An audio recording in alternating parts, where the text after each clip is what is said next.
What is the very best way to learn and master a new concept or idea? Well, I think that's probably going to depend on you. I think that's probably person relative, but there are some learning methods that I think are beneficial no matter who you are. One of those methods is the philosophical dialogue. Welcome to Park Notes. I'm Parker Settecase. I'm a philosopher and theologian, and this is a channel where I help you study, think, and read more deeply. In this video, I'm going to help you learn like an ancient philosopher. The ancient philosopher is Plato, and the method I'm going to introduce you to is the philosophical dialogue. So I've spent a lot of time in school and in grad school working on 3 master's degrees across 11 semesters. I picked up a lot of different ways to learn things, and on this channel, I just share those with you. You don't have to use all of them. I'm like a notebook hound, so you're going to see lots and lots of notebook methods on Park Notes. You don't have to keep all of them. I just show you all the different ways that you can keep a notebook in order for you to choose which ones work best for you. So the same thing goes for study habits. This is one method that I really like. If you guys don't like it, that's cool, but you should at least give it a try. So in this video, I'm going to cover what a philosophical dialogue is. I'm going to cover how you can use philosophical dialogues to help yourself learn new ideas and also master them. I'll cover how we should go about actually writing philosophical dialogues. I'll give you a couple examples of how I write them. And then I have a pretty intense reading list for you guys. But let me say up front, if you're going to pick just one of these books that I'm going to recommend, I suggest you read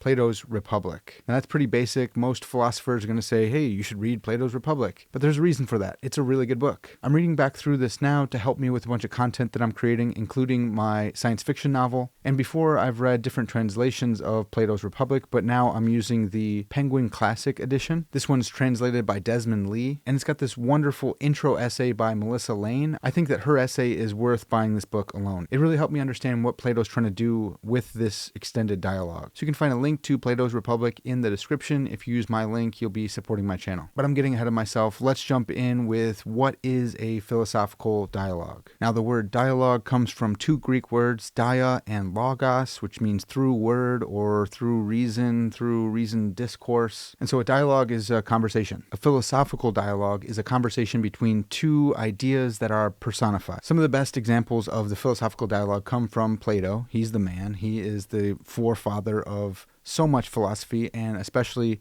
philosophical dialogues. And what he's doing in his dialogues is pitting 2 ideas against each other. Here's one conception of justice, and then Plato uses Socrates as his mouthpiece to say, well, if that's true of justice, then this would follow, and that seems crazy, so it can't be that. And then on we go with different definitions of justice, and with Socrates poking holes in all these different definitions. So in a philosophical discourse, we are personifying ideas, we're comparing and contrasting ideas, and sometimes even refuting ideas. Most philosophers throughout Western history, at least, have opted for the treatise and the essay instead of the dialogue. And there's probably a lot of different reasons for that. One of them is treatises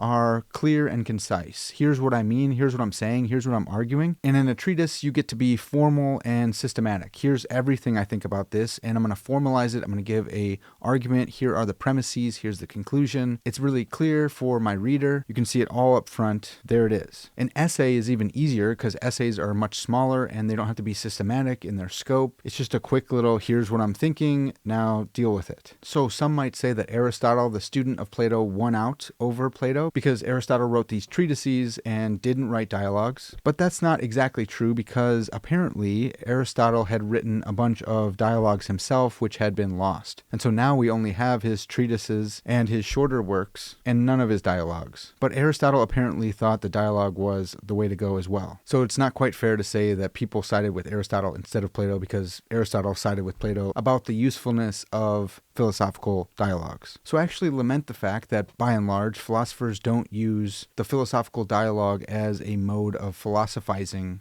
anymore. It's a bummer, but I will admit that reading a treatise is much easier. You can get right to the points. Reading an essay is even easier. It's short, it's concise. I've been trained in analytic philosophy, so I'm biased to that. I like clear and concise things. I've been taught to do philosophy that way, but I do think we're definitely missing out on something by totally neglecting the philosophical dialogue. It was actually Plato's dialogue Euthyphro that made me want to become a philosopher. I had heard of the Euthyphro dilemma, and I wanted to check that out for myself.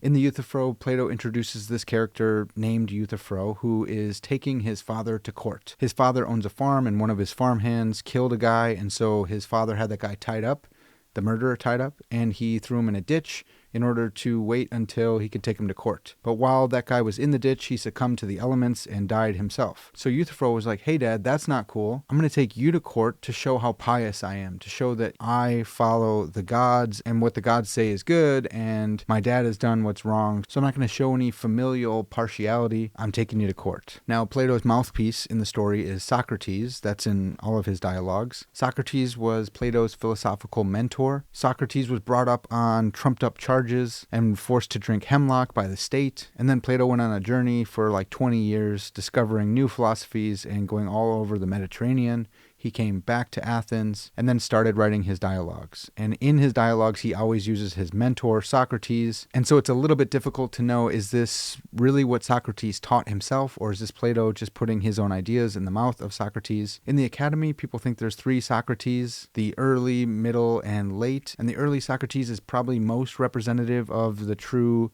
historical Socrates. And then later, it's more and more developing into Plato's own systematic philosophical program, but I'm pretty sure the Euthyphro is one of the early ones, so it probably represents what Socrates actually either said to like a historical figure named Euthyphro, or what Plato thinks he would have said to someone like this. So in the Euthyphro, Plato raises this dilemma, and it's against a polytheistic conception of the world. That is, a conception of the world that has many different gods. So Socrates says to Euthyphro, hey, you want to be pious? Hey, you want to honor the gods? But let me ask you something. Is piety something higher and above the gods, or is piety whatever the gods say is pious? Now, for our purposes, we can substitute the word good for pious. So are the gods good? Like, is there a higher standard of goodness somewhere else out there that the gods have to conform to be good? Or are things good because the gods say they're good? That seems a little bit arbitrary, right? If the gods say that torturing babies for fun is good, then it just becomes good. But on the other hand, if torturing babies for fun is always evil, if it doesn't accord to the good, then it doesn't really matter what the gods say about it, because the gods have this higher standard of goodness anyways. So that's the Euthyphro dilemma. Are things good because the gods say they're good, or are things good independent of what the gods judge as good or evil? So it was in reading this dialogue that I knew I wanted to become a philosopher. I just love this idea of goodness. I love this dilemma. I love the back and forth. I love the reductio ad absurdum. When you reduce your opponent's viewpoint to an absurdity, that stuff's awesome. I love the back and forth. So reading this very dialogue made me want to become a philosopher. Now that reminds me of the sponsor for this video, 80,000 Hours. 80,000 Hours is a nonprofit that helps people find careers aimed at solving the world's most pressing problems. Now, I'm sure you guys have taken those career aptitude tests at school where they ask you a whole list of your preferences. Do you like working outside? Are you sociable? Do you like working with people or things more? And then it tells you that you should be like a structural engineer or something. But then you end up feeling confused about what it's even based on, or why you've been recommended that career path.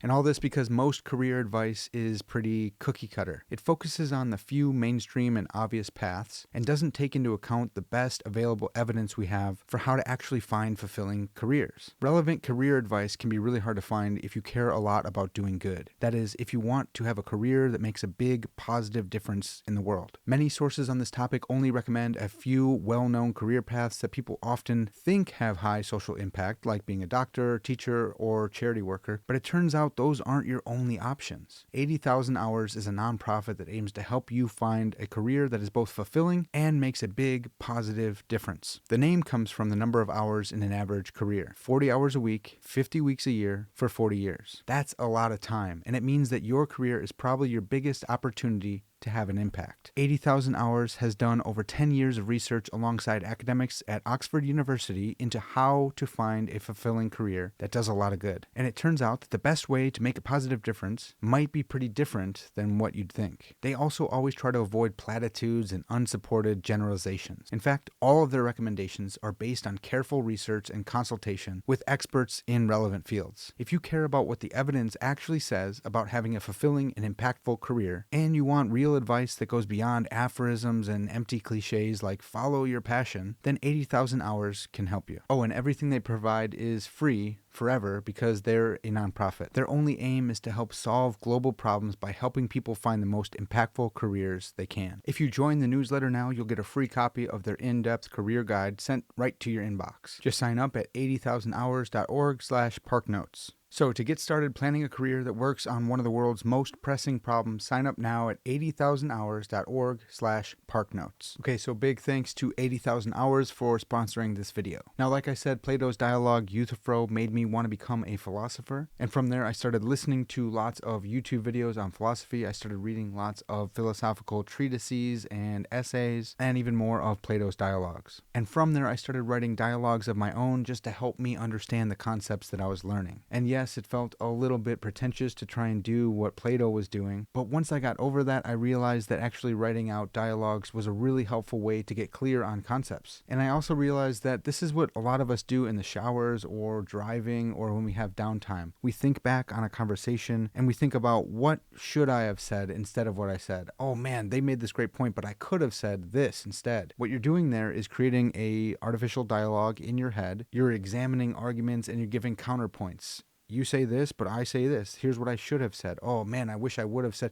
Next time I'm going to say this instead. So what a philosophical dialogue is just another shower thought, but you're writing it down on paper or you're typing it up in a digital format. So I started writing my own philosophical dialogues in my manuscript commonplace book 10 or 11 years ago. And these were really dialogue-y. These were not short stories. This was just back and forth, two characters talking about ideas. I would write these down and then I would publish them on my old blog. One of them was called Did Willie the Whale Shark Freely Choose to Eat Jonah? So it was superficially about Jonah and the whale, but really it was a dialogue between two whales on whether or not Willie the whale shark freely chose to swallow Jonah, especially in light of God's plan. If God had this definite plan that included Willie, this whale shark, swallowing Jonah, then did he freely do it? So it's all about the nature of foreknowledge and free will. I take a compatibilistic view of free will in the dialogue, and the other whale shark, Bob, takes the libertarian free will perspective, and they're debating back and forth whether or not being predetermined to do something affords you any free will at all. I actually think the first thing I published on that old blog was a dialogue between me and Lex Luthor from the Batman vs. Superman movie, where Lex Luthor raises the problem of evil for the existence of God at the end of the movie, and I'm just like debating him while he's in prison. So they're usually pretty goofy like that, but I'm still trying to get clear on some concepts. I have a question, I have a particular answer to that question, and then I try to come up with counterpoints to my own view. I've just found that this is easier when I put those views in the mouths of fictional characters. I can think, who is this fictional character and what would he say to my view? Now, coming up with counterpoints is like philosophy 101. That's what philosophers do. Someone has an argument. Okay, where are the holes in the argument? What if X, Y, or Z were true? Would that still be the case? Or you overlooked something. Here, I found it for you. Blam, I'm going to punch a hole in your argument. And so dialogues are really, really helpful for you to generate counterpoints, counter arguments, counter examples, or reduce a view to absurdity. If you can show that it's internally inconsistent or contradictory, then you win. That's great. And so philosophical dialogues are a really helpful tool in generating counterpoints and counter-arguments. So I'd been writing these for a few years in my own autodidactic journey. That is my own self-learning, self-teaching journey. And then I ended up going into a master's program in systematic theology and another in theological studies. And I found that some of my professors actually required us to write dialogues between two different thinkers in order to show that we really understood their thought. And so one of my professors, Dr. Kevin Van Hooser, he's one of the best systematic theologians alive today, asked us to pick two thinkers throughout theological history and make them talk with each other and debate their theology together. And so I picked Kevin J. Van Hooser, my own professor, and Carl F.H. Henry, who is an evangelical giant from the 20th century. He had a PhD in philosophy and a PhD in theology. This dude was the man. But he didn't like Kevin Van Hooser's use of speech act theory. Carl Henry was kind of a modernist about propositions and stuff, and so I had them debating each other back and forth. Now, this was a pretty risky move because I was writing to Kevin Van Hooser about Kevin Van Hooser's own beliefs, but it worked out in the end because I represented him well. But I chose those two because I knew they had a difference in beliefs, but I didn't quite understand what the big deal was. I didn't understand exactly where they disagreed with each other. So in writing a dialogue, I had to read both thinkers' works, and then I had to summarize those in a way that they could both get behind, a way that's actually faithful to their thought. And then I had to imagine what they would say to each other. And so I really had to understand the ins and outs of their ideas in order to put them in conflict and contrast with each other. So I definitely know what Carl Henry and Kevin Van Hooser think about propositions in a more deep and thoughtful way than I would have if I wasn't forced to write a dialogue comparing and contrasting them. So all that to say, philosophical dialogues dialogues can be helpful in the academy for understanding things that you're forced to learn, and they can be helpful in your own autodidactic journey, in your own self-study, when you're studying the things that you just want to learn. So how should you go about writing your own philosophical dialogues? Well, remember, a philosophical dialogue is a conversation between personified ideas. And so when you're writing your own philosophical dialogue, you need to think about the ideas that you want to get clear on. So you can focus on one idea that you want to get clear on, that you want to understand and master, and then you can imagine possible counterexamples and arguments all based on this one idea. So here's what justice is. Now I can imagine like Satan coming and trying to argue, that's not justice, here's what justice really is. And so really all the focus is just on one idea, and then you're coming up with counterpoints to that one idea. Or you can personify multiple ideas and have them argue with each other. So this would be like rival conceptions of justice. You give them a name, you give them some tiny little backstory, and then you have those personified ideas, those people arguing with each other. No, here's what justice is because X, Y, and Z. Well, that can't be true because of A, B, and C, and here's actually what justice really is. I think Dostoevsky does this really well, where he's taken ideas from culture and he's given them a name, and they're so believable because these are actual beliefs that are had out in the culture where he lives. And then those ideas have this richness to them, and their personification take on a life of their own, and it makes really rich, believable characters. So either focus on one idea and one conception of that idea and defend it against possible counter arguments and attacks, or personify multiple ideas and have them bickering and arguing with each other. Another way to go about creating a philosophical dialogue is to take two thinkers and have them argue with each other. So these are not personified ideas. These are historical thinkers. You go and read some of their works. You grab some of their ideas and then you have them argue with each other. This is what I did with Van Hooser and Carl Henry. So in the first way, you are taking an idea and you are personifying it. In the second way, you are taking a thinker and their ideas and you're putting them in touch, in contact with another thinker and their ideas. So like, what would Kant say about the philosophy of René Descartes? Well, we actually know what he would say because he said a lot of it in the Critique of Pure Reason. So if I were going to write a dialogue between Kant and Descartes, I should probably read the Critique of Pure Reason, which is super duper hard in its own right. But I should abstract out those views and then I should come up with an imaginary conversation between the two. Now, Descartes came like 100 years before Kant, so we don't necessarily know exactly what Descartes would say back to Kant, but I can study Descartes' philosophy and come up with what I think he would say in rebuttal to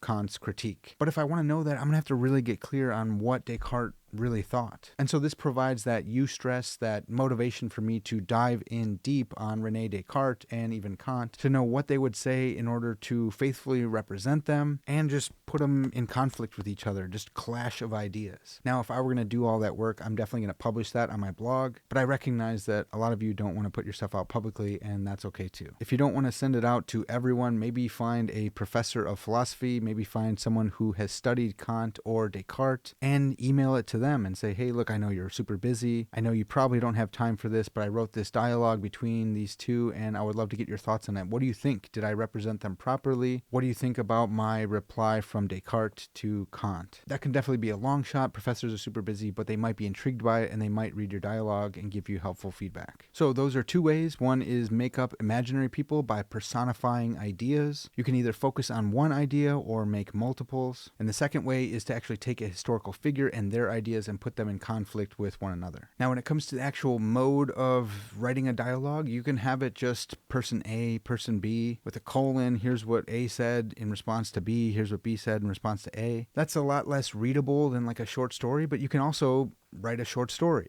I used to write straight up dialogues. Here's Willie the whale shark, and here's what Bob said in reply to him. Bob, Willie, Bob, Willie, Bob, Willie. That's not as readable as a short story. Now I write science fiction and fantasy short stories, and I write in the old school kind of like pulpy way of writing science fiction. Pulpy because it refers to the old pulp magazines where these stories used to show up. And that style was very much show, don't tell. So if you wanted to convey a message and the background and the surroundings, you had to do it through the dialogue. So this character has to say to this character, oh, look at this beautiful day, or something like that. Or they'd have to raise the ideas themselves. The authors tried to show through the dialogue instead of telling through like information download. I know today in fantasy and science fiction, people will do a lot more of the explaining stuff. That's cool. And that's not just a modern phenomenon. Guys like Tolkien had been describing trees for like 3 or 4 pages is way back when he wrote The Lord of the Rings and The Hobbit. But the way I like to write short stories is definitely dialogue heavy. And in all of my short stories, I'm still trying to explore these ideas. I'm still trying to get clear on them myself. When I force myself to put my fuzzy conceptions and ideas into words, I'm often surprised how much I do or don't know. And sometimes I even change my mind while I'm writing out the dialogue. So if you want to see how I have transformed my dialogues into short stories, check out my Sages, Mages, and Wisdom Machines. There's a link in the description. It's a subsection of my Substack. Read one or two of those and you can see how I'm doing it. But now let me give you guys some book recommendations. If you want to start writing your own dialogues and even your own short stories, these books will definitely help you prime the pump and get started. So first on the list is Plato's Republic. I already said this, but definitely read this book. Yeah, it's a lot longer than some of his others, but it's like one of the foundational books in the Western canon, so you should read this. Everyone should read this book. Even if you don't like it, even if you don't agree with his philosopher king stuff, that's okay. Figure out why you disagree with him. And while some of the dialogue is a little bit hokey, sometimes the interlocutor to Socrates just says like, yes, that's perfectly clear, Socrates. You're the man. You're so smart. You convinced me. It's not all like that. It's actually really well written. You'd be surprised. So definitely read Plato's Republic. And again, any books that I mention, I will have an affiliate link in the description so you can easily grab those books and support my work in doing so. Okay, so the next two are for those who think that the Republic is just too long for them to read. Please don't think that. You can definitely do it, and you definitely should do it. But if you don't, or if you want to read even more dialogues by Plato, then here are two more recommendations. The first is Plato, The Last Days of Socrates. In here, you'll find Euthyphro, the dialogue that made me want to become a philosopher. You will find the Apology of Socrates, that is his defense. You'll find Credo and Phaedo. These are shorter dialogues, and they're really good. And next up, we have Plato's Gorgias. This is intermediate. This is going to be longer than the dialogues in here, but much shorter than the Republic, which is a giant dialogue. The Gorgias also has to do with justice and politics, but again, it's a lot shorter. So definitely read the Republic and then go and read these. If you're gonna skip the Republic, then probably read The Last Days of Socrates, because you get 4 dialogues in one book. Okay, so next up we have 2 soliloquies, which are related to dialogues, but I think these have more to do with self-knowledge than getting really clear on ideas. I did a whole video on how you can keep a journal full of just soliloquies in order to know yourself better, in order to examine your life. So if you're interested in learning about philosophical soliloquies, check out this video right up here. Let me just say that soliloquy comes from solus and loci, which means speak alone, and I'm pretty sure that St. Augustine made this word up. He just put those 2 Latin words together. And so what a philosophical soliloquy is a conversation with yourself, where you're trying to get clear on what you believe and why you believe it. So definitely grab St. Augustine's soliloquies. There are 2 in here. He personifies his own reason, and he discusses his ideas with his own reason. Super cool. And the next soliloquy is going to be The Consolation of Philosophy by Boethius. Boethius wrote this while he was a political prisoner, and he personifies his own reason as Lady Philosophy, and he discusses his theory of time and other philosophy with her. So these are related to dialogues. Both of them will have been heavily influenced by Plato. Boethius probably a little bit more influenced by Aristotle, because he translated Aristotle's works for the whole Western world, which is a huge deal. But both of them will have read Plato's dialogues and are pulling from his dialogues in order to write their own soliloquies and get clear on what they believe and why they believe it. But just like in a dialogue, they are personifying ideas. These just happen to be their own ideas. So if you want to call a soliloquy a subsection of philosophical dialogues, that would make sense. That's pretty cool. But again, I think the goal is a little bit different. The goal of soliloquies is self-knowledge, whereas the goal of philosophical dialogues is maybe knowledge in general or knowledge of a particular idea. Next up, we have David Hume's Dialogues Concerning Natural Religion. So in Hume's dialogues, he is pulling in philosophical ideas about God. This is a book on the philosophy of religion. Does God exist? And he's personifying these ideas and having them debate with each other. I think most people probably think that David Hume is represented in one of the characters in Philo, but it's a little bit ambiguous as to what David Hume really believes based on this dialogue. But this is just a really cool example of a pretty clear philosopher who normally writes treatises, but who is instead opting for philosophical dialogues in this book. So this is another great example of how you can go about writing philosophical dialogues. And then another philosopher who's doing this is Fyodor Dostoevsky. This is the Brothers Karamazov. This is a monster of a book. It's super duper thick. I haven't made my way all the way through it, but Dostoevsky is a perfect example of taking ideas and personifying them so much so that their characters have this rich life. You think they're real people. And then having those personified ideas clash with each other, debate with each other in a way that's much more natural than Plato's dialogues. But no shade at Plato. The dude was the godfather. So Dostoevsky's just standing on Plato's shoulders and writing really well. Now, Dostoevsky is definitely doing dialogues, but it's literature. He's writing really good literature as well. And so I think this is actually a really good evolution of the philosophical dialogue. When you start out, maybe it's going to be really ham-fisted, it's going to be really clunky because you're really just focusing on the ideas, but as you write more and more dialogues, maybe you want to transform those dialogues into stories. Dostoevsky is such a good example because he's actually transformed his philosophical dialogues into rich literature that's read worldwide every generation. But Dostoevsky is not the only one to do it, and you don't have to read those massive tomes. You should. Everyone should read Dostoevsky as well. I should finish this book. But you can also go to people like Philip K. Dick. So my last recommendation is Do Androids Dream of Electric Sheep by Philip K. Dick. And it's much slimmer than a Fyodor Dostoevsky book, but it's still philosophically loaded. It's still intellectually rich. Philip K. Dick is still playing with philosophical concepts and putting them in the mouths of his characters and having them debate back and forth. And so a major theme in this book is the nature of humanity. What does it mean to be human? And if we could make humanoid robots that would pass the Turing test, what would make us different than them? And so he invents his own Turing test based on empathy. And I think one of Dick's main points is that humans are meant to be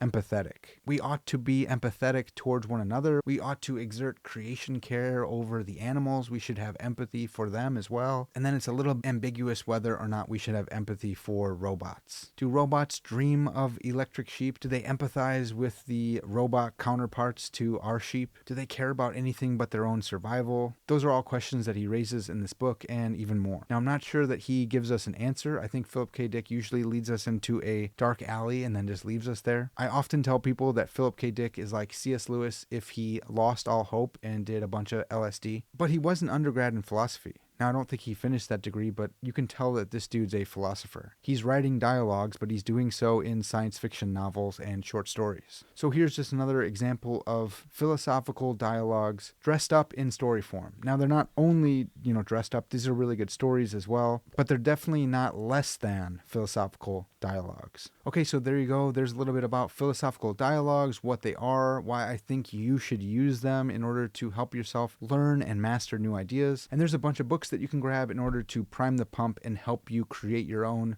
philosophical dialogues. But that's going to do it for now. I'll catch you guys next time.